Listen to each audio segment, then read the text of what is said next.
Did the survey. The first time I did it, I had 507 responses. This time I have 312. So if something is extremely different, I'll let you know compared to them, but they're not. They're about the same percentage-wise, but some things are different. But anyway, I feel like this could be a really long video because I did ask more questions, so I'll just get started. My child is a boy, 65.7% of you. My child is a girl, 31.7% of you. What type of cranio does your child have? 42.8% of you have sagittal, 28.1 metopic, 2.9 left lambdoid, 3.8 right lambdoid, 6.1 left coronal, 6.4 right coronal, 6.7 bicoronal, 2.2% all sutures closed, and 6.4% multiple sutures closed. So of the people whose child do have multiple sutures closed, it's usually metopic with sagittal, or metopic with something else, and sagittal with something else. So those seem to be the most common fused sutures in general. Where was your child born? I asked this because I wanted to know if there was a higher amount of cranio kids in one specific area, but it doesn't really seem to be the case. These are the states with the highest amount of people in them that responded to my survey. California, Florida, Illinois, Pennsylvania, New York, Texas, Minnesota, Georgia, and New Jersey were the highest amount. If you want to know a specific amount of people, just ask me and I'll let you know how many from your state I got responded. Other than that, I had 15 people from Canada, 52 from the United Kingdom, 1 from Switzerland, 1 from Romania, 2 from the Netherlands, 2 from Australia, and 1 from New Zealand. So I'm very glad that you guys found me from different countries as well. Has your child had more than one craniosurgery? 65% of you said no, 17.3% of you said no, not so far, but another one may be needed. 9.3% of you said yes, 2 surgeries, 2.9% 3 surgeries, 1.6% 4 surgeries, 1.9% more than 4 cranio-related surgeries. Did your child wear a band, currently have a band, or will be in need of a helmet or band?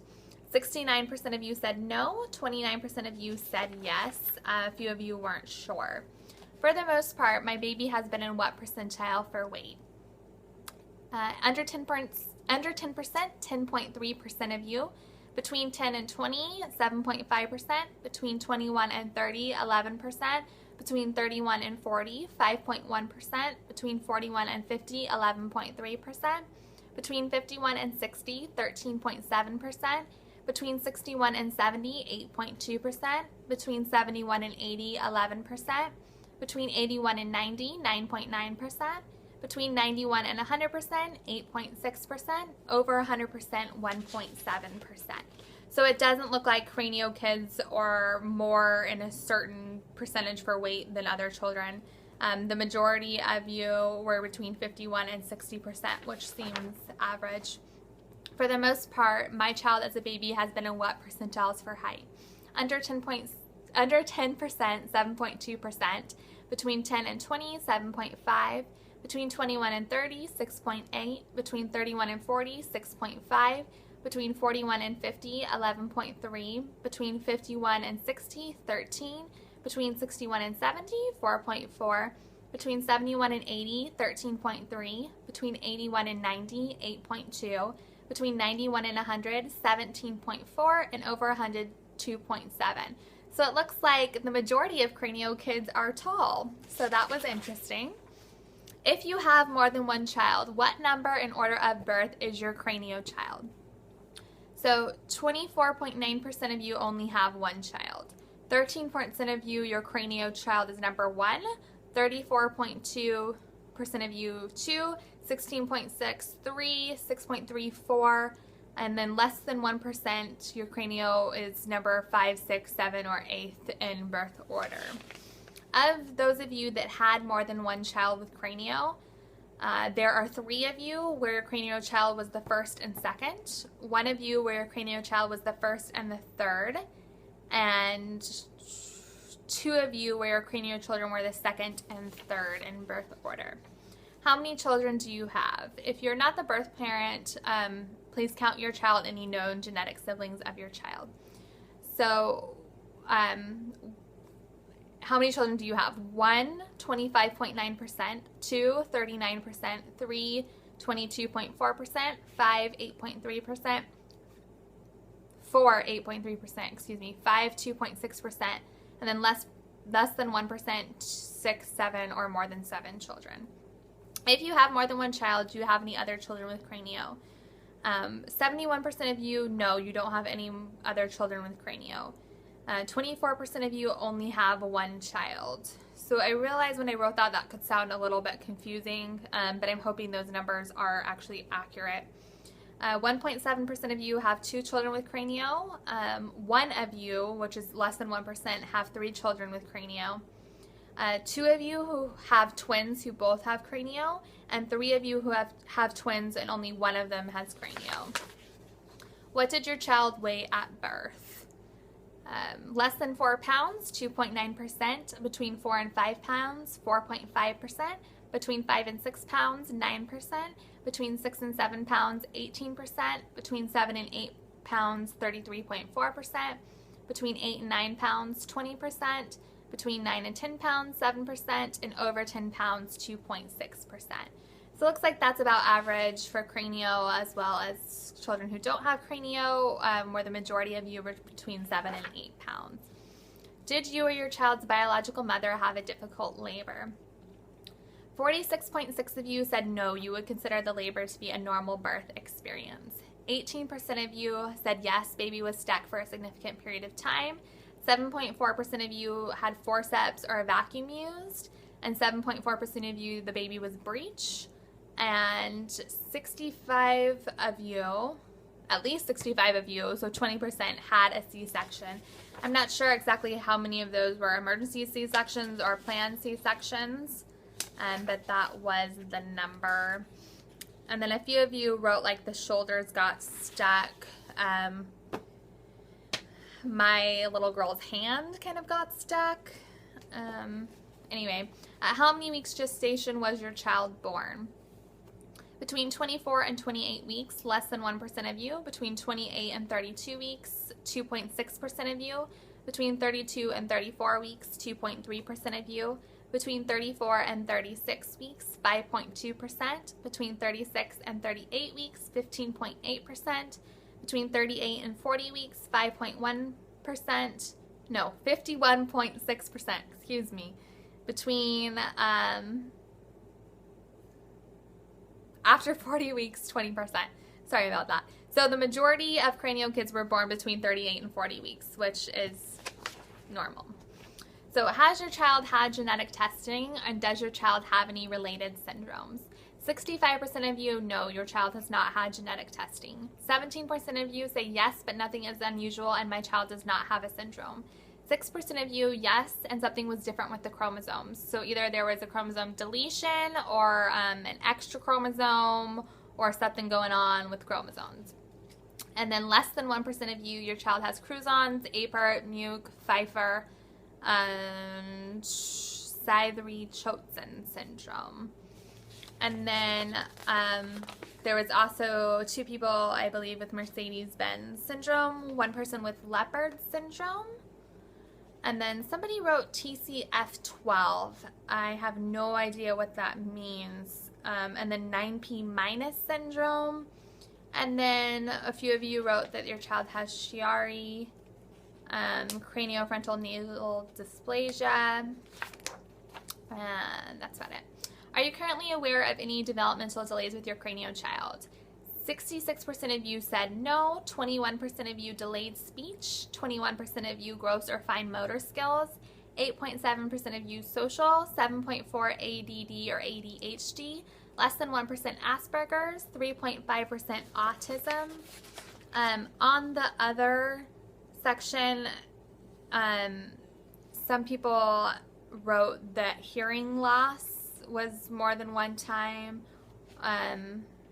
or just learning disabilities in general. If your child's cranio is not associated with the syndrome, does your child have any of these markers? So again, these are not proven to be related with cranio. I just wanted to know.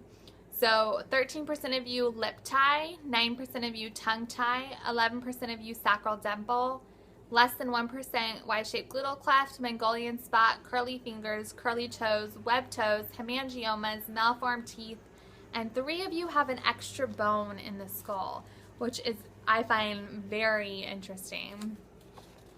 The numbers for the sacral dimple were up on this survey than they were last time. So I found that to be a little bit interesting.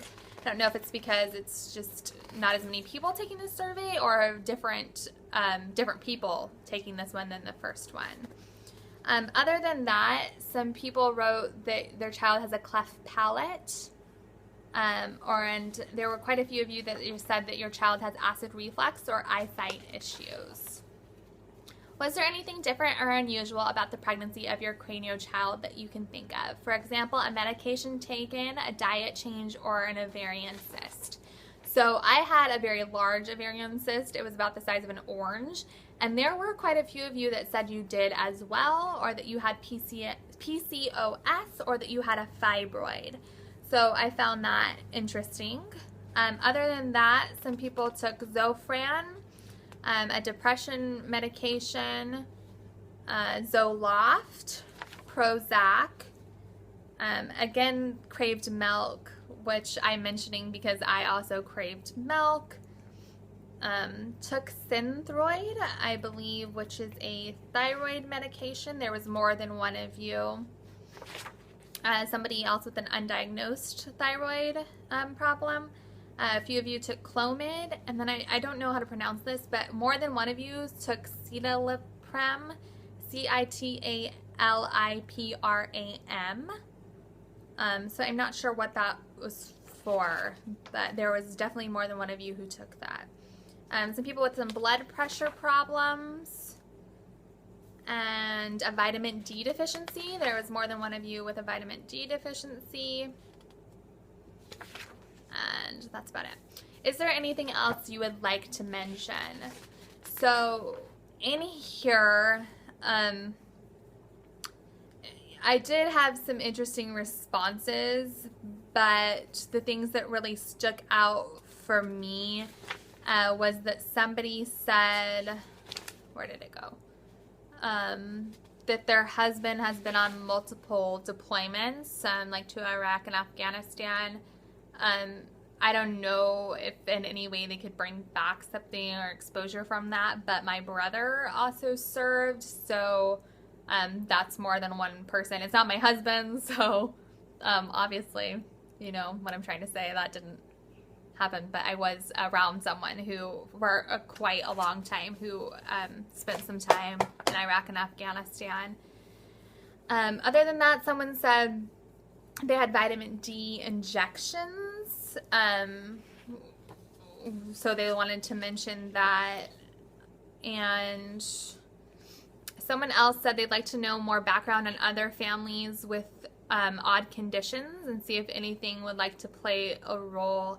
So I don't know if they mean other families where family members have odd conditions or if just the child has an odd condition. So if anyone would like to leave me a comment, maybe you guys can see if anyone has anything that your child has. This will probably be my last survey unless I think of some other questions that I can ask that might be beneficial. So if you have anything you'd like me to pull or to ask, I will do it. Just let me know. You can leave me a comment or you can email me. I will also post the exact details of the survey on my blog post. Just give me some time, and I will email all of you the results as well that left me your email addresses. So thank you so much for participating. I hope you learned something that maybe you didn't know, or maybe you wanted to know, or maybe you were curious about. So if you could also give this video a thumbs up, like it by giving it a thumbs up, it will help other people see it when they type in Cranio to YouTube. So thank you so much.